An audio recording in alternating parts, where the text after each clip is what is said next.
calling the earth as witness. Buddha story. According to the tradition, after Mara could not shake Siddhartha with fear, desire, and doubt, one final question remained. Mara asked who could prove that Siddhartha had the right to sit beneath the Bodhi tree and seek awakening. This was not only a question from outside, it was also the kind of doubt that can rise deep within the heart. Was the path he had walked truly meaningful? Were all the years of searching, struggle, and practice real? Siddhartha did not answer with loud words. He did not argue with Mara, and he did not try to show his greatness. He simply remembered the path he had walked. He remembered leaving the palace. He remembered learning from his teachers. He remembered the long years of austerity, the weakness of his body, Sujata's offering of milk rice, the Niranjana river, and the vow beneath the Bodhi tree. None of those moments had been perfect, but none of them had been meaningless.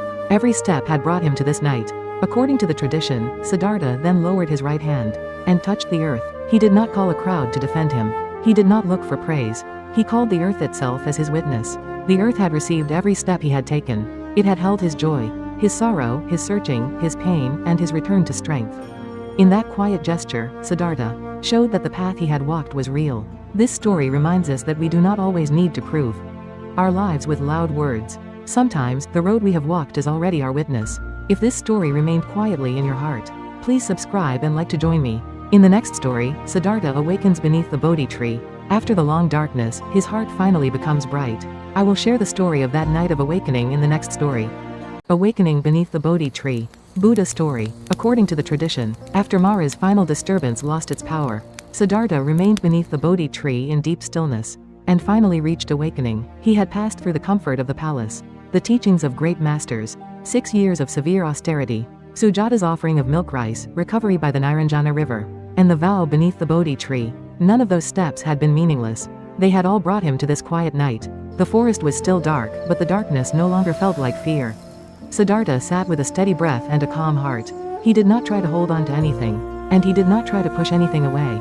He simply remained awake, seeing every movement of the mind, as it appeared and passed. According to the tradition, his knowing became deeper during that night. He saw the long flow of life, the movement of birth and death, and the way beings continue through causes, conditions, actions, and intentions. Then he looked even deeper. Why does suffering arise? Why does it continue? And how can it come to an end? In that deep stillness, Siddhartha saw the truth of suffering, the cause of suffering, the ending of suffering, and the path that leads beyond suffering. The light of the Four Noble Truths opened in his heart. At dawn, according to the tradition, Siddhartha reached complete awakening and became the Buddha, the awakened one. This moment was not like a loud victory. It was more like the first light of dawn, spreading gently after a long night. His heart had become clear, peaceful, and filled with compassion for all beings. This story reminds us that darkness does not mean there is no dawn. A confused heart can become clear, a tired heart can become steady, and a suffering heart can slowly find the way toward peace. If this story remained quietly in your heart, please subscribe and like to join me. In the next story, we will hear about the silence after awakening. After becoming awakened, the Buddha did not immediately speak to the world. He quietly wondered whether such a deep truth could truly be shared and understood. I will share the story of that silent hesitation in the next story. The silence after awakening. Buddha story. According to the tradition, after the Buddha reached complete awakening beneath the Bodhi tree, he did not immediately go out into the world to teach. After the long night of darkness, his heart had become bright. He had seen the cause of suffering, the ending of suffering, and the path that leads beyond suffering. But the truth he had seen was very deep, subtle, peaceful, and hard to understand. The people of the world were used to desire. They were used to holding on. They were used to seeking pleasure, fearing loss, and believing that changing things could somehow be kept forever. So the Buddha remained in silence.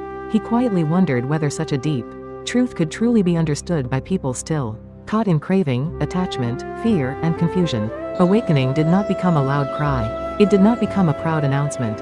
Instead, awakening flowed into a deeper silence. The Buddha looked again at the Dharma he had realized. All things arise because of causes and conditions. When those causes and conditions fade, those things also fade. Suffering continues through ignorance, craving, and clinging. When that movement is clearly seen, the heart can begin to let go. But this path goes against the stream of the world. The world says, hold on. The Dharma says, look clearly. The world says, become more. The Dharma says, let the heart be free. The Buddha's silence was not cold. It was not the silence of someone who did not care. It was the silence of deep compassion. He was not hiding the truth. He was carefully wondering how such a profound truth could be shared with beings whose hearts were covered by dust. This story reminds us that truth and compassion must go together. When we know something, we do not always need to speak right away. Sometimes silence is patience. Sometimes silence is kindness. Sometimes silence is the space where the right words are slowly born. May we speak when speech is kind. May we remain quiet when silence is wiser. And may our words, when they finally come, carry not pride, but compassion. If this story remained quietly in your heart, please subscribe and like to join me. In the next story, we will hear about Brahma Sahampati's request. The Buddha was quietly considering whether to remain silent. But Brahma Sahampati came and asked him to teach the Dharma. For the sake of the world, I will share the story of that compassionate request. In the next story, Brahma Sahampati's request. Buddha story. According to the tradition, after the Buddha reached complete awakening beneath the Bodhi Tree, he did not immediately go out into the world to teach. The truth he had realized was deep, peaceful, subtle, and difficult to understand, and it went against the ordinary stream of the world, where people were used to desire, fear, and attachment. Because of this, the Buddha quietly remained in silence, wondering whether people could truly understand such a profound Dharma. His silence was not cold. It was not the silence of someone who wished to keep the truth for himself. It was the silence of deep compassion, carefully considering how such a precious teaching could reach hearts that were still covered by the dust of craving and confusion. According to the tradition, Brahma Sahampati understood the Buddha's thoughts. He saw that if the awakened one remained silent, the world would lose a great blessing. He also saw that not every heart was completely closed. There were beings with only a little dust in their eyes. There were people who were suffering, searching, and ready to hear the Dharma, if it was spoken with wisdom and compassion. So Brahma Sahampati respectfully approached the Buddha, and asked him to teach for the sake of the world. The Buddha listened to this request, and looked again upon all living beings. According to the tradition, he saw them like lotus flowers growing in a pond. Some were still buried deep in the mud. Some were slowly rising through the water. Some were already close to the surface, waiting only for the light. The Buddha realized that although not everyone would understand, there were many whose hearts could open. So he chose not to remain in silence. The compassion born from awakening began to turn toward the world. This story reminds us that truth is not meant to be hidden forever. When the time is right, and when compassion leads the way, even one gentle word can become a light for someone walking through darkness. If this story remained quietly in your heart, please subscribe and like to join me. In the next story, we will hear about the first sermon, the turning of the wheel of Dharma. The Buddha will teach the middle way beyond the two extremes, and the Four Noble Truths will be spoken for the first time. I will share that beautiful beginning of the Dharma in the next story. The first sermon, Turning the Wheel of Dharma. Buddha story. According to the tradition, after Brahma Sahampati asked the Buddha to teach the Dharma, the Buddha no longer remained only in silence. He saw that there were beings with only a little dust in their eyes, beings who were suffering, searching, and ready to hear the path. So the Buddha walked toward Deer Park at Sarnath, where the 5 ascetics were staying. These 5 ascetics had once practiced with him during the years of severe austerity. When Siddhartha accepted nourishment and left the path of extreme self-denial, they believed he had given up the holy life. But when they saw the Buddha coming toward them, something felt different. His face was calm, his steps were steady, his presence carried a peace they had never seen before. In that quiet place at Deer Park, the Buddha gave his first teaching, and the wheel of Dharma began to turn. He taught that 2 extremes should be left behind. One extreme is being lost in sense pleasure. The other extreme is tormenting the body and mind through harsh self-denial. The Buddha had known both paths. He had lived in comfort, and he had also practiced severe austerity. Through his own life, he saw that neither extreme led to true awakening. Between these 2 extremes, he taught the middle way. The middle way is not weakness or compromise. It is a path of wisdom, balance, and clear seeing. It does not follow craving, and it does not worship pain. Then the Buddha taught the 4 noble truths. There is suffering. Suffering has a cause. Suffering can come to an end. And there is a path that leads to the ending of suffering. This was the beginning of the Dharma being shared with the world. The silence beneath the Bodhi tree became a teaching in Deer Park. One awakened heart began to show a path for many.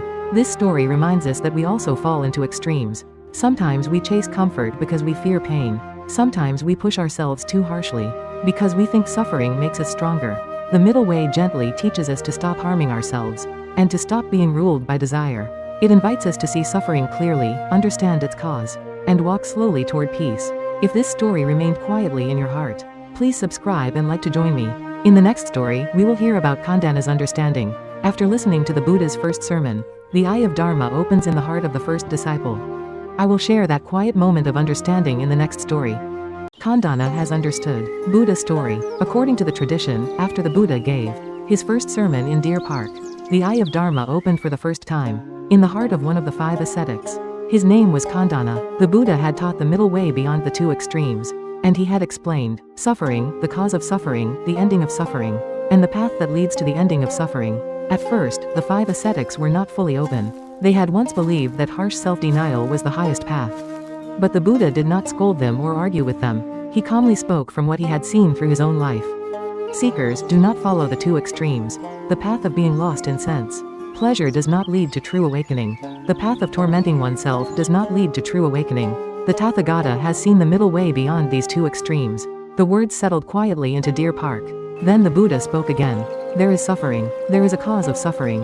There is an ending of suffering. And there is a path that leads to the ending of suffering. Kondanna listened. The teaching did not remain outside him as words. It began to enter his own life. He saw why suffering arises. He saw what the heart clings to. He saw why trying to hold changing things as permanent brings pain. According to the meaning preserved in the tradition, a deep realization opened in his heart. Whatever arises is subject to passing away. In that moment, Kondanna did not only understand with his thoughts. He began to see with the eye of Dharma. The Buddha saw that the Dharma had taken root in Kondanna's heart. And with quiet joy, the Buddha said, Kondanna has understood. Truly, Kondanna has understood. This was the first time the Buddha's teaching opened in the heart of another person. The Dharma was no longer only spoken. It had been received. It had become a living path. This story reminds us that understanding does not always come loudly. Sometimes a truth we have heard many times suddenly becomes clear in the heart. May we also listen quietly, see where we cling, and slowly open our hearts to peace. If this story remained quietly in your heart, please subscribe and like to join me. In the next story, we will hear about the 5 monks taking refuge. The ascetics who once practiced with the Buddha will receive his teaching, and the first Sangha will begin to form. The 5 monks take refuge. Buddha story. According to the tradition, after Kondanna's eye of Dharma opened in Deer Park, the other ascetics also began to receive the Buddha's teaching. These 5 men had once practiced severe austerity with the Buddha. They had believed that tormenting the body was the way to liberation. When Siddhartha accepted nourishment from Sujata and left the path of extreme self-denial, they thought he had abandoned the holy life. They turned away from him. But now, in Deer Park, they were sitting before the awakened one. The one they had misunderstood was not weak. He had gone beyond both indulgence and self-torment. The Buddha taught them with compassion. Seekers, do not hate the path you have already walked. But do not be bound by it again. Suffering is to be understood. The cause of suffering is to be abandoned. The ending of suffering is to be realized.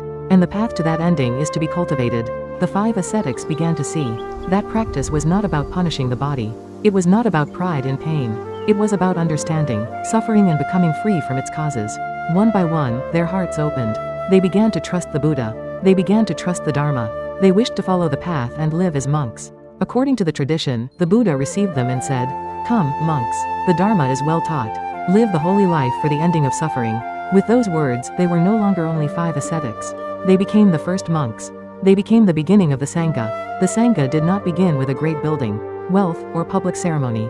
It began in a quiet forest, with one awakened teacher and 5 seekers, willing to let go of their old path. This story reminds us that a wrong turn does not have to be the end. If the heart can open, the path can begin again. If we can listen, we can learn. If we can release what we held too tightly, we can receive something deeper. If this story remained quietly in your heart, please subscribe and like to join me. In the next story, we will hear how the Buddha's teaching begins to flow toward more people. After the first Sangha is formed, the Dharma slowly starts to reach the hearts of the wider world.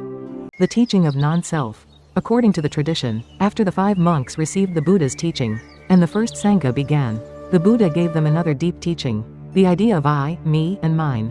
The Buddha said, Monks, the body is not self. If the body were truly self, it would not lead to affliction. One could say of the body, let it be this way, let it not be that way. But the body changes, grows sick, grows old, and breaks down. The Buddha was not teaching hatred of the body. He was teaching freedom from clinging to the body as a fixed self. Then he taught that feeling is not self. Pleasant feeling does not remain. Painful feeling does not remain. Neutral feeling also changes. If we cling to feeling as self, the heart is carried away by every passing wave. The Buddha also taught that perception, mental formations, and consciousness are not self. Thoughts, memories, desires, fears, intentions, and the knowing mind all arise through conditions and pass through conditions. Then the Buddha asked the monks, Monks, what do you think? Is what changes suffering or happiness? The monks answered, Suffering, blessed one. The Buddha asked, Then is it fitting to regard what changes as this is mine, this I am, this is myself? The monks answered, "No, blessed one." In this way, the 5 monks began to see more deeply. The teaching of non-self does not mean that life has no meaning. It does not mean we should hate ourselves. It means that body, feeling, thought, memory, and consciousness are changing processes, not a permanent self to cling to. When we stop holding passing things as me and mine, the heart becomes lighter. There is less to defend, less to prove, less to carry. If this story remained quietly in your heart, please subscribe and like to join me. In the next story, we will hear about Yasa's renunciation. A young man surrounded by luxury feels empty inside and begins to search for the true path. Yasa's renunciation. Buddha story. Today's story is about Yasa, a young man who lived in luxury but felt empty inside. Yasa was born into a very wealthy family in Varanasi. He had fine clothes, beautiful rooms, music, flowers, and every comfort around him. People may have thought he was truly happy. But deep in his heart, Yasa was not at peace. Even when music played around him, he felt lonely. Even when people smiled near him, his heart felt empty.